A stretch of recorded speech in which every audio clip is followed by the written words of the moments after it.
د امریکا دفاع وزیر وایي افغانستان کې پایدارې سولې ته ژمن یو. د امریکا د متحده ایالاتو دفاع وزیر مارک ایسپر په کابل او ننګرهار کې وروستیو بریدونو ته په غبرګون کې ویلي چې هیواد یې په افغانستان کې پایدارې سولې ته ژمنتیا لري. ایسپر په همدې تړاو پر خپل ټویټر لیکلي زه هغه بریدونه چې تېره ورځ د ترهګرو له لوري په بېګناه افغانانو شوي په کلکه غندم. موږ د خپلو افغان ملګرو ترڅنګ درېږو او په افغانستان کې پایدارې سولې ته ژمنتیا لرو.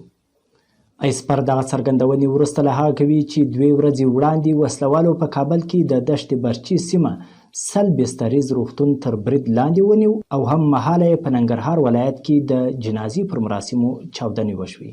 دغه بریدونه چې فکر کیږي داعش په طرح کولو کې لاس لري. اشرف غني په غبرګون کې د طالبانو په وړاندې عملیات اعلان کړل.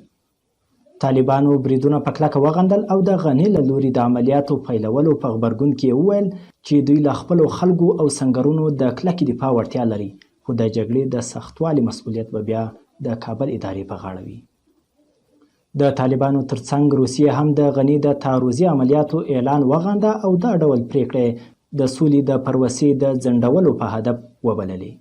بل لور ته د امریکا دفاع وزارت پینټاګون وایي دوی د نظامي عملیاتو په برخه کې د قطر له توافقنامې سره سم چلند کوي او یوازې هغه وخت د خپلو داخلي همسنګرونو دفاع کوي چې طالبان ورباندې برید وکړي.